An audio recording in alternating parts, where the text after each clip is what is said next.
أعوذ بالله من الشيطان الرجيم. بسم الله الرحمن الرحيم.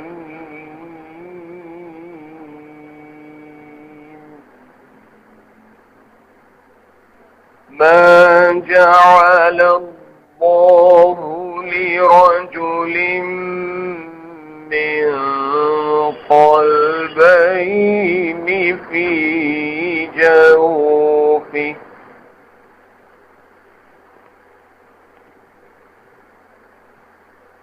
وما جعل أزواجكم اللائي تظاهرون منهن أمهاتكم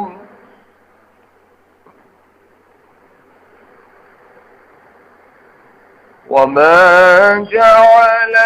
أدعياءكم أبناءكم ذلكم قولكم بأفواهكم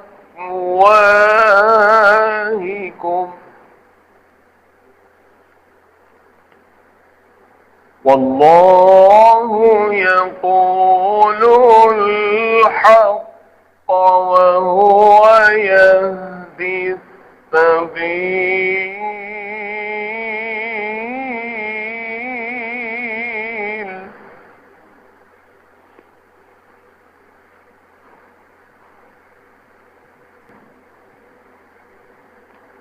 ادعوهم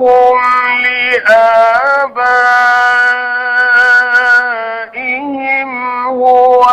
أقسط عند الله فإن لم تعلموا آباءهم فإخوانكم في الدين ومواليكم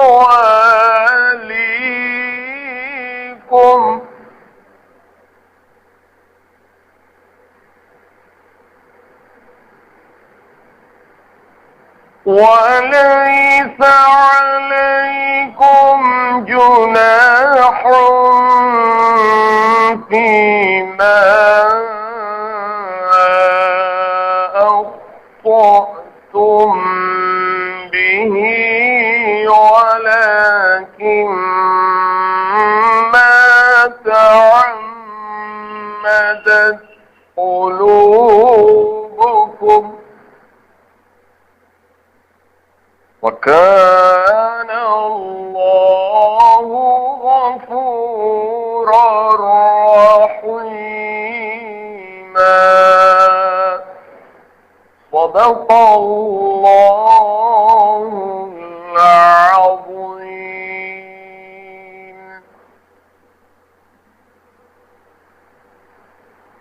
سورہ احزاب کی آیات 4 اور 5 نمبر کی پڑھی گئی.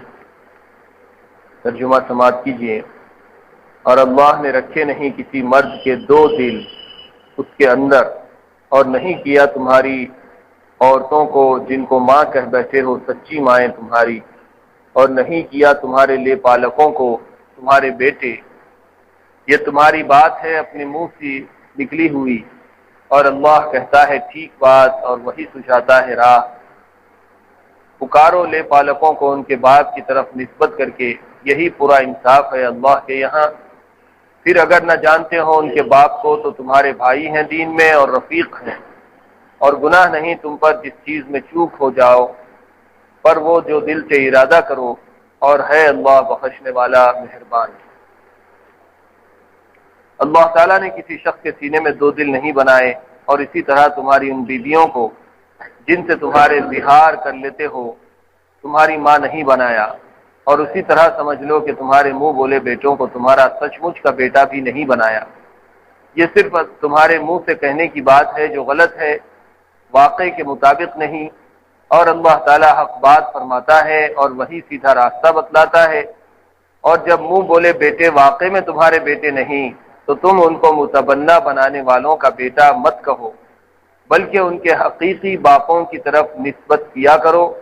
یہ اللہ کے نزدیک راستی کی بات ہے۔ اور اگر تم ان کے باپوں کو نہ جانتے ہو تو ان کو اپنا بھائی یا اپنا دوست کہہ کر پکارو، کیونکہ آخر وہ تمہارے دین کے بھائی ہیں اور تمہارے دوست ہیں، اور تم کو اس میں جو بھول چوک ہو جائے تو اس سے تم پر کوئی گناہ نہیں ہوگا، لیکن ہاں جو دل سے ارادہ کر کے کہو تو اس سے گناہ ہوگا، اور اس سے بھی معافی مانگ لو تو معاف ہو جائے گا، کیونکہ اللہ تعالیٰ غفور و رحیم ہے۔ سابقہ آیات میں رسول اللہ صلی اللہ علیہ وسلم کو کفار و منافقین کے مشوروں پر عمل نہ کرنے اور ان کی بات نہ ماننے کی ہدایت ہے۔ آیات مذکورہ میں کفار میں چلی ہوئی 3 رسموں اور باطل خیالات کی تردید ہے۔ پہلی بات یہ ہے کہ جاہلیت کے زمانے میں عرب لوگ اپنے ایسے شخص کو جو زیادہ ذہین ہو یہ کہا کرتے تھے کہ اس کے سینے میں 2 دل ہیں۔ دوسری یہ کہ ان میں اپنی ازواج کے متعلق یہ رسم تھی کہ جس شخص نے اپنی بیوی کو اپنی ماں کی پیٹھ یا اس کے کسی عضو سے تشبیہ دی اور کہہ دیا کہ تو میرے لیے ایسی ہے جیسے میری ماں کی پیٹھ، اس کو ان کے محاورے میں زہار کہا جاتا تھا،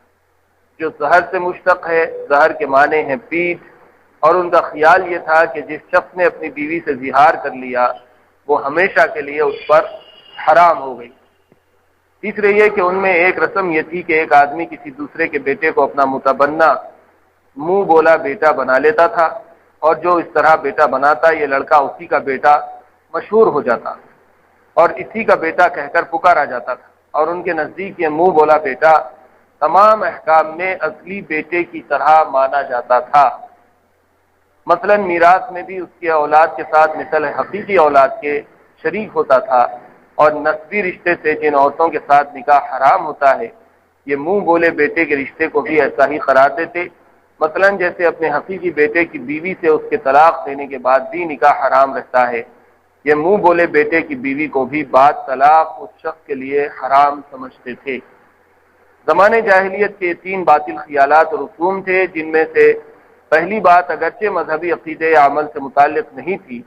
اس لیے شریعت اسلام کو اس کی تردید کی ضرورت نہیں تھی، یہ محض فن تشریح اور طب کا معاملہ تھا کہ انسان کے سینے میں ایک ہی دل ہوتا ہے یا 2 بھی ہوتے ہیں۔ اس کا ظاہر البطلان ہونا سبھی کو معلوم ہے، اس لیے شاید اس کے بطلان کے ذکر کو بھی باقی 2 مسئلوں کی تائید و تمہید کے طور پر بیان کر دیا گیا کہ جس طرح اہل جاہلیت کا یہ کہنا باطل ہے کہ کسی ایک انسان کے سینے میں 2 دل سکتے ہیں اور اس کے بطلان کو عام و خاص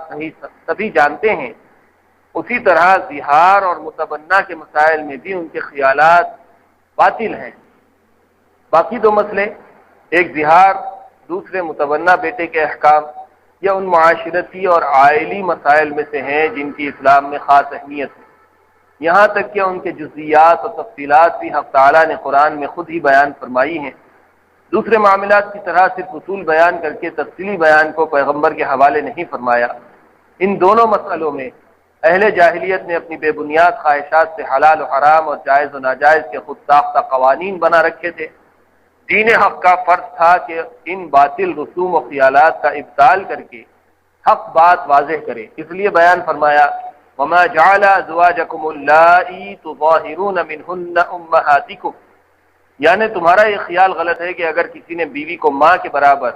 یا مثل کہہ دیا تو وہ حقیقی ماں کی طرح ہمیشہ کے لیے اس پر حرام ہو گئی۔ تمہارے کہنے سے بیوی حقیقتاً ماں نہیں ہو جاتی، تمہاری ماں تو وہی ہے جس سے تم پیدا ہوئے۔ اس آیت نے اہل جاہلیت کے اس خیال کو تو باطل کر دیا کہ زہار کرنے سے حرمت مؤبدہ نہیں ہوتی۔ آگے یہ بات کہ ایسا کہنے پر کوئی شرعی اثر مرتب ہوتا ہے یا نہیں، اس کا حکم مستقلاً سورہ مجادلہ میں بتایا گیا ہے کہ ایسا کہنا گناہ ہے، اس سے پرہیز واجب ہے، اور ایسا کہنے والا اگر کفارہ زہار ادا کر دے تو بیوی اس کے لیے حلال ہو جاتی ہے۔ کفارہ زہار کی تفصیل سورہ مجادلہ میں آئے گی۔ دوسرا مسئلہ متبنہ بیٹے کا تھا، اس کے متعلق فرمایا وَمَا جَعَلَ أَدْعِيَاءَكُمْ أَبْنَاءَكُمْ، ادعیہ دعیون کی جمع ہے۔ دعیون وہ لڑکا ہے جس کو منہ بولا بیٹا کہا جاتا ہے۔ مطلب یہ ہے کہ جس طرح ایک انسان کے پہلو میں 2 دل نہیں ہوتے، اور جس طرح بیوی کو ماں کی مثل کرنے سے بیوی ماں نہیں بن جاتی، اسی طرح منہ بولا بیٹا تمہارا بیٹا نہیں بن جاتا، یعنی دوسرے بیٹوں کے ساتھ نہ وہ میراث میں شریک ہوگا اور نہ حرمت نکاح کے مسائل اس پر عائد ہوں گے کہ بیٹے کی متعلقہ بیوی باپ پر ہمیشہ کے لیے حرام ہے تو متبنہ کی بیوی بھی حرام ہو۔ اور چونکہ اس آخری معاملے کا اثر بہت سے معاملات پر پڑتا ہے، اس لیے یہ حکم نافذ کر دیا گیا کہ متبنہ بیٹے کو جب پکارو یا اس کا ذکر کرو تو اس کے اصلی باپ کی طرف منسوب کر کے ذکر کرو۔ جس نے بیٹا بنا لیا ہے اس کا بیٹا کہہ کر خطاب نہ کرو، کیونکہ اس سے بہت سے معاملات میں اشتباہ اور التباس پیدا ہو جانے کا خطرہ ہے۔ بخاری و مسلم وغیرہ میں حضرت ابن عمر رضی اللہ تعالیٰ عنہ کی حدیث ہے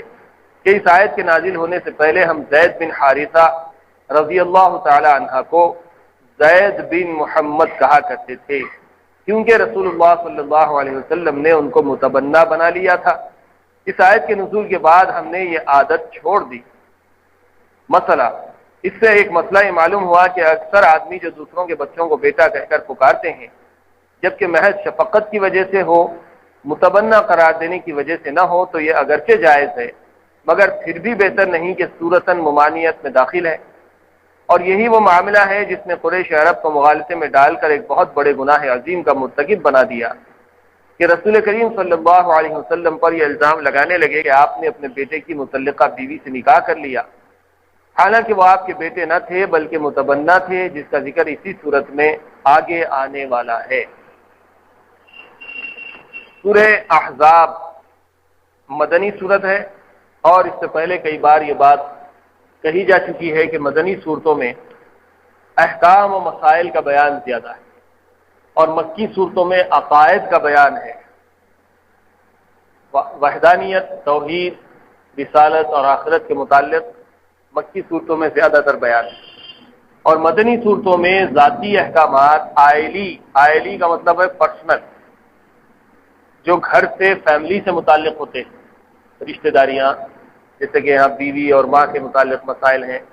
اور اسی طرح منہ بولے بیٹے اور حقیقی بیٹے کے متعلق مسائل ہیں۔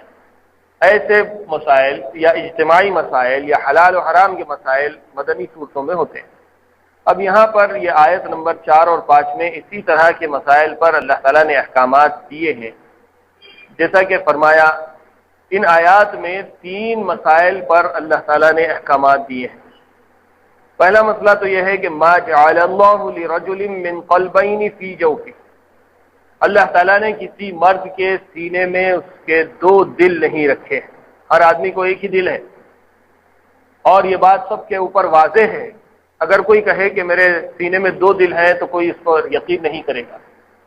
اور سب کو معلوم ہے کہ عام طور پر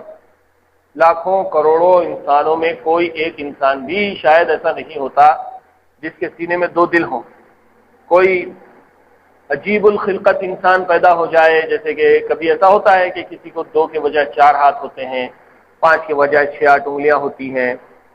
اور کبھی تو ایسا ہوتا ہے کہ جڑواں جو 2 جسم پیدا ہو جاتے ہیں، جڑواں بھائی جڑواں بہنیں، اور ان کے جسم کی ایک پوری ساخ بالکل علیحدہ علیحدہ ہوتی ہے لیکن جسم چپکے ہوئے ہوتے ہیں۔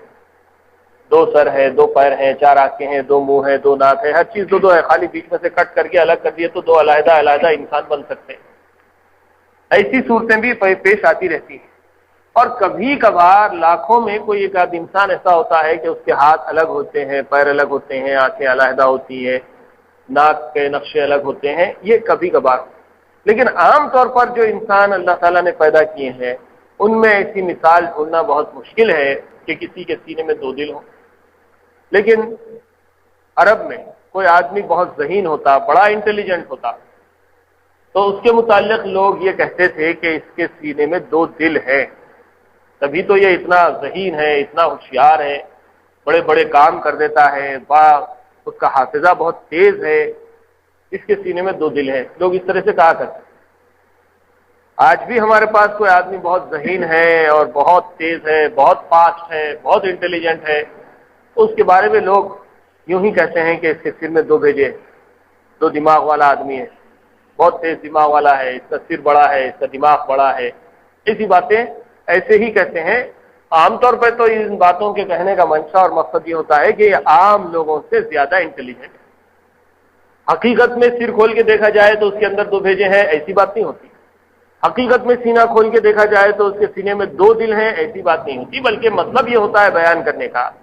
کہ یہ آدمی 2 آدمیوں کے برابر کام کر سکتا ہے، اس کا ذہن ڈبل ہے، اس کا حافظہ ڈبل ہے، اس کی میموری ایکسٹرا ہے، ایکسٹرا آرڈنری، ایکسٹرا انٹیلیجنٹ آدمی ہے۔ اس طرح کا اظہار کیا جاتا ہے جب کبھی کوئی یہ کہتا ہے کہ اس کے 2 دماغ ہیں، بڑا دماغ ہے یا 2 دل۔ تو اللہ تعالیٰ نے اس آیت میں یہی کہا ہے کہ ما جعل اللہ لرجل من قلبین فی جوف، اللہ تعالیٰ نے کسی کے سینے میں، آدمی کے سینے میں 2 دل نہیں رکھے ہیں، اور یہ بات سب کو معلوم ہے کہ حقیقتاً کسی کے سینے میں 2 دل نہیں ہوتے۔ وما جعل ازواجکم اللائی تظاہرون منہن امہاتکم، اور پھر فوری طور پر دوسرے مسئلے کی طرف اللہ تعالیٰ نے توجہ دلائی کہ اسی طرح اللہ تعالیٰ نے کسی کی بیوی کو، جبکہ وہ اپنی بیوی کو ماں کے برابر قرار دے، یا ماں کی پیٹھ کے برابر قرار دے، یا ماں کے کسی جسم کے حصے سے اس کو تشبیہ دے، تو اسی صورت میں وہ بیوی اس کی حقیقت میں اس کی ماں نہیں بن جاتی۔ اور پھر تیسرا مسئلہ بیان کر دیا، وما جعل ادعیاکم ابنا، ایک ہی آیت کے یہ 3 حصے ہیں۔ پہلے یہ کہہ دیا کہ سینے میں کسی آدمی کے 2 دل نہیں، پھر دوسرے حصے میں کہہ دیا کہ جن کو تم اپنی ماں کے برابر قرار دیتے ہو، زہار کرنا بولتے ہیں اس کو۔ کوئی آدمی اپنی بیوی کو ماں یا اس سے کمپیئر کرنے کی جب کوشش کرتا ہے تو اس کا نام ہے زہار کرنا، اور یہ زہار کرنا حرام ہے اسلام میں۔ اگر کوئی آدمی زہار کر بھی لیتا ہے تو اس کی بیوی اس پر حرام نہیں ہوتی۔ اور دوسرا کے بعد تیسرا مسئلہ بیان کر دیا گیا ہے کہ اسی طرح کسی کو تم اپنا بیٹا کہہ دو تو حقیقت میں تمہارا بیٹا نہیں ہوتا۔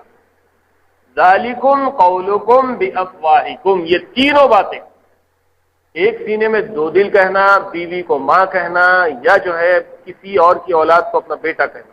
یہ سب باتیں کیا ہیں؟ بافواہکم، قولکم بافواہکم، یہ تمہارے منہ کی باتیں۔ حقیقت میں یہ چیزیں جو ہے صحیح نہیں ہیں، یہ صرف منہ کی بات ہے۔ یقول الحق وهو يهدي السبيل، واللہ یقول الحق وهو يهدي السبيل، اللہ تعالیٰ تو چاہتے ہیں کہ جو صحیح اور سچی بات ہے وہی کہی جائے اور سیدھا راستہ اختیار کیا جائے۔ اللہ تعالیٰ حقیقی بات بیان کرنا چاہتے ہیں۔ ادعوا لآبائهم هو اقسط عند اللہ، جو کوئی آدمی کسی بچے کو بیٹا کہہ کر پکارے، اس کو چاہیے کہ وہ بچے کا جو حقیقی باپ ہے اس کی طرف منسوب کر کے پکارے کہ یہ فلاں کا بیٹا ہے۔ پہلی بات، فَإِن لَّمْ تَعْلَمُوا آبَاءَهُمْ فَإِخْوَانُكُمْ فِي الدِّينِ وَمَوَالِيكُمْ، اگر کسی بچے کے باپ کے بارے میں تم کو صحیح معلوم نہیں ہے کہ یہ کس کا بیٹا ہے، تو حکم یہ دیا گیا کہ اس بچے کو اپنا بھائی کہو یا اپنا دوست کہو، اپنا بیٹا مت کہو۔ اور خاص طور سے یہ صورتحال اس وقت پیش آتی ہے جبکہ کوئی شخص کسی کا بیٹا یا بیٹی لے کر پال لیتے ہیں، اپنے پاس گود لے لیتے ہیں۔ جب گود لے لیتے ہیں تو اس کو اپنے بیٹے اپنی بیٹی کی طرح پالتے پوستے بڑا کرتے ہیں، اور آہستہ آہستہ لوگوں میں بھی یہ بات مشہور ہو جاتی ہے، لوگ اس کے حقیقی ماں باپ سے واقف نہیں ہوتے، تو جو فیملی اس کو کیئر کر رہی ہے، جو فیملی اس کو پال رہی ہے، جس نے اس کو اڈاپٹ کر لیا ہے، لوگوں میں، رشتہ داروں میں، خاندان میں، جان پہچان کے لوگوں میں یہ بات مشہور ہوتی ہے کہ فلاں کا بیٹا ہے، فلاں کی بیٹی، حالانکہ حقیقت میں اس کے ماں اور باپ کوئی اور ہیں۔ تو ایسی صورت میں حکم یہ دیا جا رہا ہے کہ جو حقیقی باپ اور ماں ہیں اس کی طرف منسوب کرو، یا پھر اگر ان کے بارے میں معلوم نہیں ہے تو پھر جس کو تم پال لیے ہو، جس کو اپنا بیٹا سمجھتے ہو، یا لوگ تو اس کو تمہارا بیٹا سمجھتے ہیں، ان کو چاہیے کہ وہ تمہارا رشتہ دار سمجھیں، بھائی کی طرح سمجھیں، یا پھر جو ہے دوست سمجھیں، بیٹا نہ کہیں۔ وَلَيْسَ عَلَيْكُمْ جُنَاحٌ فِيمَا أَخْطَأْتُمْ بِهِ وَلَكِنْ مَا تَعَمَّدَتْ قُلُوبُكُمْ، اس طرح سے کسی منہ بولے بیٹے کو اپنا دوست یا رشتہ دار کہنے میں، اپنا بھائی کہنے میں کوئی گناہ نہیں ہے۔ اور جان بوجھ کر اگر تم کسی کو اپنا بیٹا کہتے ہو حالانکہ حقیقت میں معلوم ہے، ایسے ہی زبان پر یہ بات چل گئی اور لوگوں میں اس کا کوئی احساس نہیں تھا، لوگوں میں مشہور ہو گئی، تو اس میں زیادہ گناہ نہیں ہے۔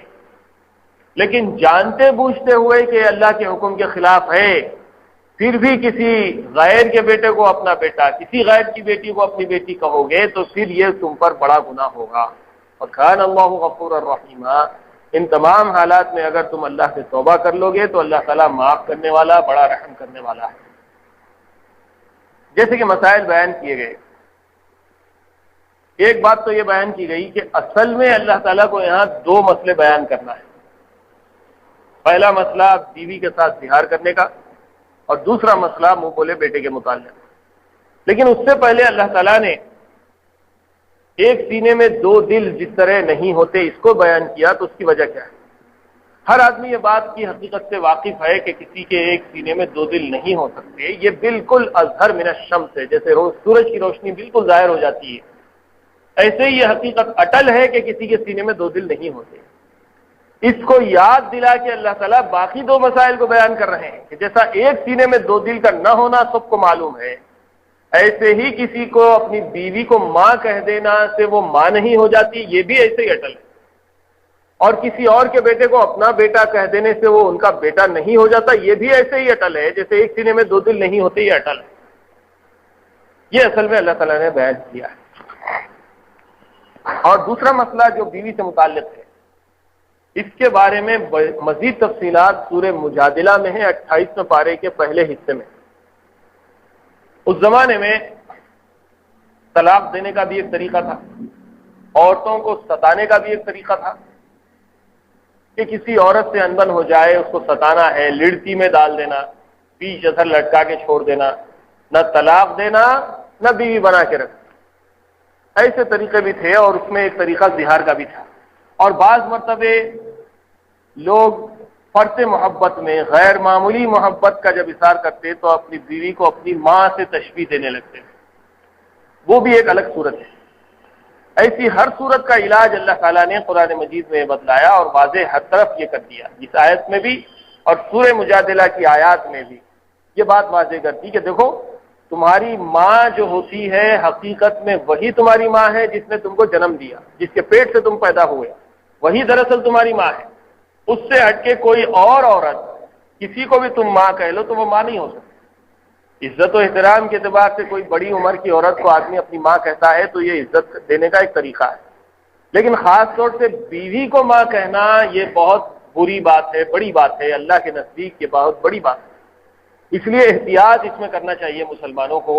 کہ اپنی بیوی کو ماں سے تشبیہ نہ دیں، کمپیئر نہ کریں۔ تو اب اس میں حقیقت میں یہ بتلا دیا گیا کہ جو بیوی کو تم ماں کہہ رہے ہو تو وہ حقیقت میں تو ماں نہیں ہوتی۔ ذالکم قولکم بافواہکم، یہ تمہارے منہ کی بات ہے جو حقیقت میں بدل نہیں سکتی۔ اب اگر کسی سے ایسی غلطی ہو جائے تو اس کا تدارک دور جاہلیت میں کچھ بھی نہیں تھا، اس کا کوئی علاج نہیں تھا۔ اگر کوئی کسی بھی وجہ سے اپنی بیوی کو ماں کہتا یا اس کی ماں کی پیٹھ کہتا تو وہ بیوی اس کی بیوی باقی نہیں رہتی، ہمیشہ کے لیے اس پر حرام ہو جاتی، اس کو جدا کر دینا پڑتا۔ اس رسم کی بھی اصلاح اللہ تعالیٰ کرنا چاہتے تھے، اور یہاں وضاحت کر دی کہ حقیقت میں وہ ماں نہیں ہے۔ اب اگر ایسی غلطی ہو گئی ہے تو اس کا علاج یہ بتلا دیا اللہ تعالیٰ نے کہ اپنی بیوی کو ہاتھ لگانے سے پہلے تم کو اس کا کفارہ ادا کرنا پڑے۔ کفارہ یہ ہے کہ کوئی ایک غلام کو آزاد کیا جائے۔ ایسی غلطی ہو گئی ہے کہ بیوی کو ماں کہہ دیا، ماں کی پیٹھ کہہ دیا، تو اب اس کو ہاتھ لگانے سے پہلے اس کا کفارہ یہ ادا کرے کہ غلام آزاد کرے۔ اب غلام اسی وقت آزاد کیا جائے گا جبکہ غلام کا دور ہو۔ آج کے ہمارے زمانے میں تو غلامی کا دور ختم ہو چکا، کسی کے پاس غلام نہیں ہے، وہ کیا کرے گا؟ اس کے لیے اللہ تعالیٰ نے دو اور آپشن رکھے، اور یہ قرآن مجید کا خاص معاملہ ہے کہ اللہ تعالیٰ نے ہر قسم کے لوگوں کا لحاظ رکھتے ہوئے احکامات دیے۔ جیسا یہاں پر ہے کہ غلام کسی کے پاس نہیں ہے تو انہیں کیا کفارہ ادا کرے؟ اس کے لیے کفارہ یہ ہے کہ مسلسل 2 مہینے کے روزے رکھے، اور 2 مہینے کے روزے رکھنا ہر ایک کے لیے آسان ہے۔ 60 دن کے روزے رکھنا پے در پے بغیر کسی گیپ کے، اتفاقاً کسی وجہ سے کوئی گیپ 1 دن کا بیچ میں آ گیا تو پھر اور 60 دن کے روزے مسلسل رکھنا، نئے سرے سے شروع کرنا نمبر 1 سے، پھر 60 تک جانا، مسلسل 2 مہینے کے روزے رکھنا۔ اور اگر کوئی غلام بھی آزاد نہیں کر سکتا اور 60 دن کے روزے بھی نہیں رکھ سکتا تو پھر اس کو حکم دیا گیا کہ 60 مسکینوں کو کھانا کھلائے، 60 فقراء و مساکین کو کھانا کھلا دے، اس کے بعد اس کی بیوی اس پر جائے۔ اگر کوئی آدمی پیسے والا ہے تو وہ کھانا کھلا کے کفارہ ادا کر سکتا ہے، کوئی غریب ہے تو روزہ رکھ کے کفارہ ادا کر سکتا ہے، کوئی غلام رکھنے والا آدمی ہے تو غلام آزاد کر کے کفارہ ادا کر سکتا ہے۔ اور اس میں دو کفارے تو امیڈیٹ ادا ہوتے ہیں، غلام فوری آزاد ہو سکتا ہے، 60 مسکینوں کو کھانا بھی جلد سے جلد کھلایا جا سکتا ہے، لیکن 60 دن کے روزے رکھنے کے لیے 2 مہینے انتظار کرنا پڑتا ہے۔ لیکن غربت ہے تو غربت کی حالت میں نہ آدمی غلام آزاد کر رہا ہے نہ 60 آدمی کو کھانا کھلا سکتا ہے، تو پھر اس کو 2 مہینے کے روزے رکھنا پڑے گا، اس کے بعد اپنی بیوی کو رجوع کر سکتا ہے۔ قرآن مجید کا یہ اعجاز ہے کہ یہ قیامت تک آنے والی کتاب ہے، اور اس کتاب میں ہر قسم کے طبقوں کا لحاظ رکھتے ہوئے احکامات دیے گئے۔ آپ دیکھیے رمضان کے متعلق جب احکامات آئے، روزے کے متعلق احکامات آئے، تو پہلے تو کہہ دیا گیا کہ کتب علیکم الصیام کما کتب علی الذین من قبلکم لعلکم تتقون، تم پر روزے فرض کیے گئے جیسے کہ پہلے لوگوں پر فرض کیے گئے تھے تاکہ تم تقوی اختیار کرو۔ اور تقوی ہر ایک کی ضرورت ہے، اللہ کی بخشش، اس کی مغفرت حاصل کرنے کے لیے، جنت میں جانے کے لیے تقوی بنیادی چیز ہے۔ کسی کے اندر تقوی والی صفت نہیں ہے تو وہ جنت میں جا نہیں سکتا، اللہ کی رضا خوشنودی حاصل کر نہیں سکتا۔ تو اس لیے ہر آدمی کی ضرورت ہے کہ وہ تقوی اختیار کرے، لیکن کوئی آدمی کے حالات ایسے ہیں کہ وہ روزہ نہیں رکھ سکتا، تو پھر اللہ تعالیٰ نے ان کے لیے ایگزمپشن دیے۔ فَمَنْ كَانَ مِنْكُمْ مَرِيضًا أَوْ عَلَى سَفَرٍ فَعِدَّةٌ مِنْ أَيَّامٍ أُخَرَ، جو کوئی مریض ہے یا سفر کی حالت میں ہے تو پھر وہ باقی روزے بعد میں مکمل کر لے، اس کی قضا کر لے۔ اب مریض کے اندر ناپاک عورتیں بھی آ گئیں، حیض و نفاس والی عورتیں، یا پھر کسی قسم کے آدمی کو کوئی ایسی بیماری لاحق ہے، عمومی احکام دے دیے گئے، جنرلائز کر دیا گیا کہ ہر بیمار آدمی جو یہ محسوس کرتا ہے کہ وہ روزہ نہیں رکھ سکتا،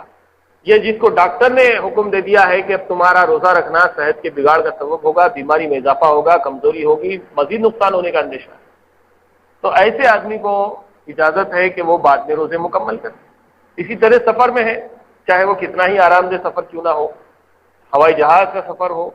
یا ریل کا سفر ہو جس میں ہر قسم کی سہولتیں ہوتی ہوں، پھر بھی اگر کوئی مسافر ہے اور وہ روزہ بعد میں رکھنا چاہتا ہے تو اس کو اجازت ہے کہ وہ اتنے دن کے روزے کی قضا کر کے بعد میں وہ قضا ادا کر لے۔ تو احکامات کے اندر ایگزمپشن دیے گئے۔ اور پھر جیسے کہ زہار کے معاملے میں ایک آپشن یہ دیا گیا کہ 60 دن کے روزے رکھیں یا 60 مسکینوں کو کھانا کھلائیں، ایسے ہی رمضان کا روزہ کوئی آدمی رکھ کر بلا کسی عذر کے توڑ دیتا ہے، روزہ رکھ کے توڑ دیتا ہے، تو اس کا کفارہ بھی یہی ہے کہ 60 دن مسلسل روزے رکھے۔ صحت مند تھا، سفر پہ بھی نہیں تھا، اب کسی بھول چوک کی وجہ سے اس نے روزہ توڑ دیا، یا یوں ہی لوگوں کے باڑوں میں آ کے دوستوں میں بیٹھ کے، یا شرعی عذر کچھ نہیں تھا جس میں شریعت اجازت دیتی ہو کہ آپ روزہ نہ رکھیں، ایسی صورت میں اگر کسی نے یوں ہی روزہ توڑ دیا تو اس کا کفارہ یہ ہے کہ وہ 60 دن کے روزے رکھے، اور اگر کوئی 60 دن روزے نہیں رکھ سکتا ہے تو پھر 60 مسکینوں کو کھانا کھلائے، اس میں بھی ایسے ہی احکام ہے، 60 دن کے روزے رکھے یا 60 مسکینوں کو کھانا کھلائے، تو پھر اس کا وہ روزے کا کفارہ ادا ہو جاتا ہے ایک روزے کے مطابق۔ لیکن اگر کوئی شرعی عذر کی وجہ سے روزہ نہیں رکھا ہے یا روزہ سرے سے رکھا ہی نہیں ہے تو اس ایک روزے کی قضا ایک روزہ ہی ہے۔ اور پھر کوئی ایسا بیمار ہے کہ آئندہ بھی اس کے صحت مند ہونے کے آثار نہیں ہیں اور وہ بستر مرگ پر ہے، یا شیخ کبیر ہے، شیخ کبیر کا مطلب بہت بوڑھا بڑا کمزور آدمی جس کے اندر روزہ رکھنے کی اب طاقت ہی نہیں ہے، وہ آئندہ بھی قضا نہیں کر سکتا، تو اس کے لیے حکم دیا گیا کہ وہ کسی مسکین کو روزانہ کھانا کھلا دیا کرے، مسکین کو کھانا کھلا دینے سے روزے کا کفارہ بھی ادا ہو جاتا ہے۔ اس طرح سے کوئی آدمی سے گناہ ہو جاتا ہے، کوئی فرض ادا نہیں کیا جا سکتا ہے، شرعی عذر ہے تو اس کے لیے کفارے رکھے گئے۔ ایسے ہی حج کے موقع پر بھی مختلف مواقع پر جب غلطیاں ہو جاتی ہیں تو دم واجب ہوتا ہے، بکرا ذبح کرے وغیرہ وغیرہ، اس کی تفصیلات الگ ہیں، وہ حج کے متعلق جو مسائل ہے اس میں آپ دیکھ سکتے ہیں۔ تو اسلام میں اللہ تعالیٰ نے ہر قسم کے لوگوں کے حالات کے اعتبار سے احکامات دیے ہیں، یہاں پر بھی یہی احکام ہے، مزید تفصیلات اس میں آگے آئی۔ اور ایک مسئلہ رہ گیا ہے، وہ ہے متبنہ بیٹے سے متعلق، منہ بولا بیٹا۔ اس زمانے میں دور جاہلیت میں کوئی آدمی کسی بچے کو پال لیتا تھا تو اس کو اپنا بیٹا کہنے لگتا تھا، اور لوگ بھی کہتے تھے کہ جو ماں باپ اس کو پال رہے ہیں یہ انہی کا بیٹا ہے، حالانکہ اس کے حقیقی ماں باپ کوئی دوسرے ہیں۔ یہاں تک کہ حضور نبی کریم صلی اللہ علیہ وسلم نے بھی زید نامی ایک بچے کو پال لیا تھا، اور وہ بچہ حضور کے پاس ہی رہا، انہی کے پاس بڑا ہوا۔ تو لوگ جو ہے اس بچے کو، چونکہ وہ حضور صلی اللہ علیہ وسلم کے گھر میں رہتے تھے اور حضور سے بہت کلوز تھے، حضور صلی اللہ علیہ وسلم بھی اس لڑکے کو بہت چاہتے تھے۔ وقت اجازت نہیں دیتا، ورنہ اس کی تفصیلات اتنی ہیں کہ حضرت زید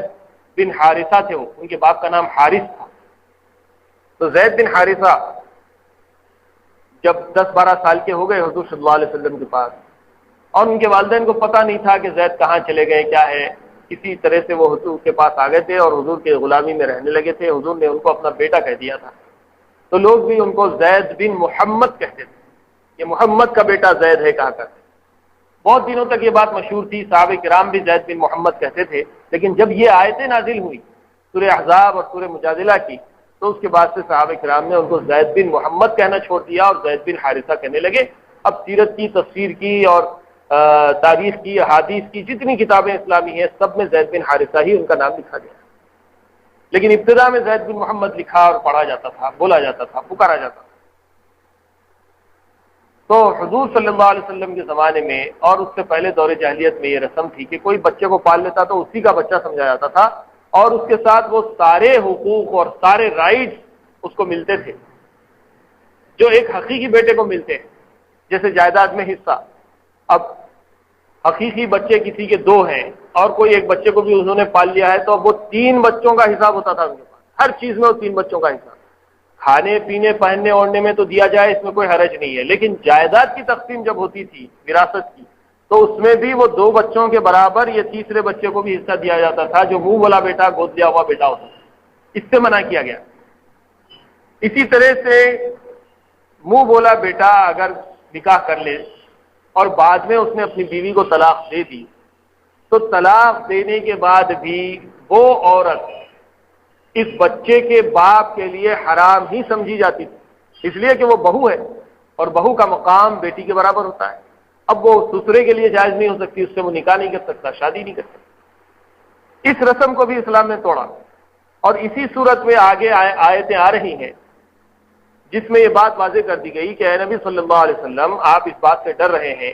کہ یہی زید بن حارثہ کی شادی حضور صلی اللہ علیہ وسلم نے حضرت زینب سے کروائی تھی، اور حضور کے کہنے پر حضرت زینب نے زید بن حارثہ سے شادی کی تھی، حالانکہ حضرت زینب کو حضرت زید پسند نہیں تھے، وہ چاہتی ہی نہیں تھی کہ ان سے نکاح کرے،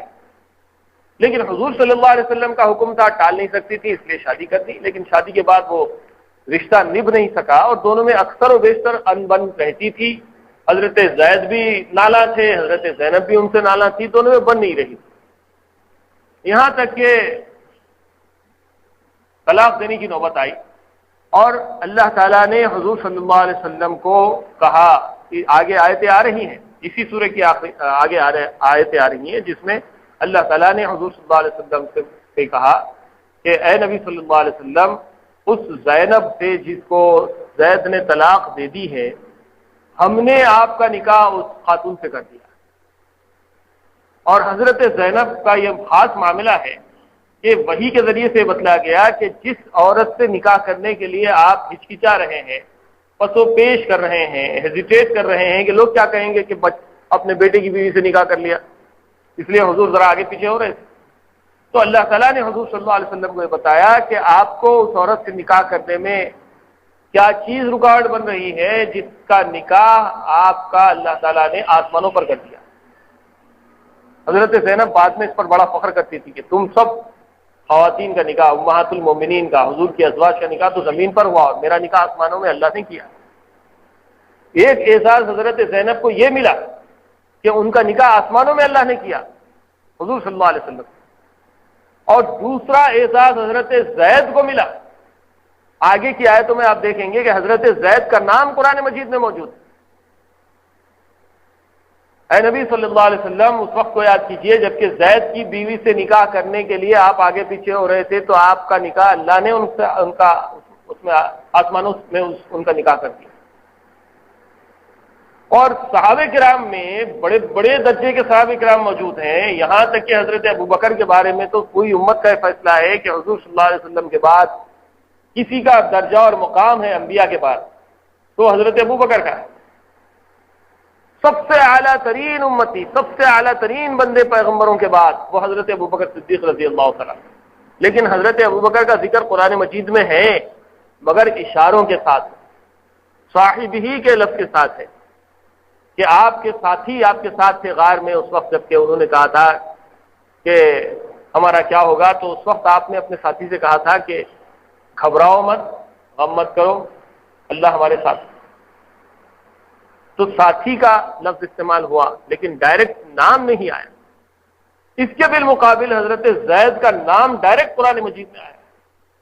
یہ عام طور پہ کسی صحابی کو اعزاز حاصل نہیں ہے۔ غرض یہ کہ آیتیں بڑی دلچسپی ہیں اور زندگیوں سے متعلق ہے۔ اب یہ آیتوں میں اور ان آیات کی تفسیر اور درس آپ سننے کے بعد محسوس کریں گے کہ قرآن مجید یہ زندوں کے لیے ہے، اس میں زندگی کے احکامات ہیں، عقائد تو ہیں، آخرت کا بھی تذکرہ ہے، قبر کا، حشر کا، نشر کا، ملائکہ کا، جنت کا، جہنم کا، یہ سب ہے، حساب کتاب کا سب ہے۔ اس کے باوجود جو زندگی کے مسائل ہیں،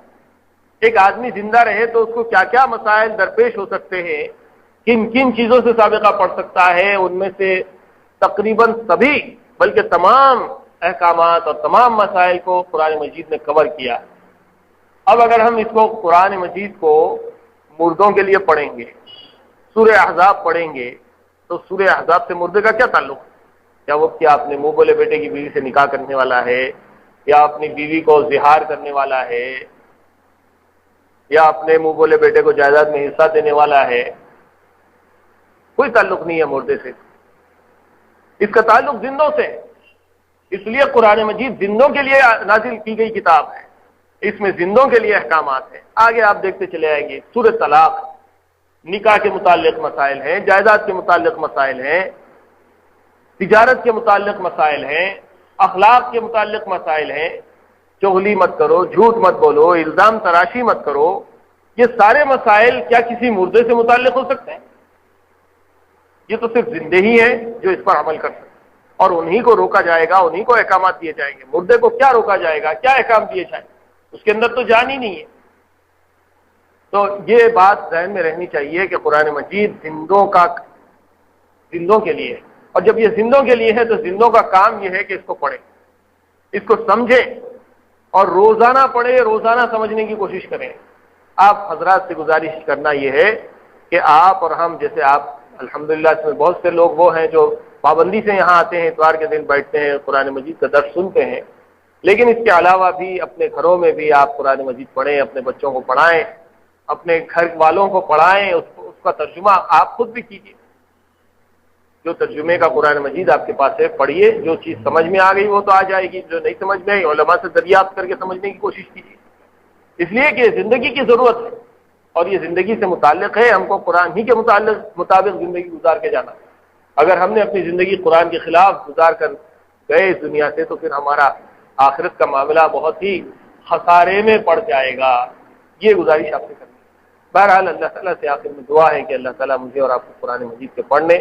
سمجھنے اور عمل کرنے کی توفیق عنایت فرمائے۔ آخر دعوانا الحمدللہ رب العالمین، الحمدللہ رب العالمین۔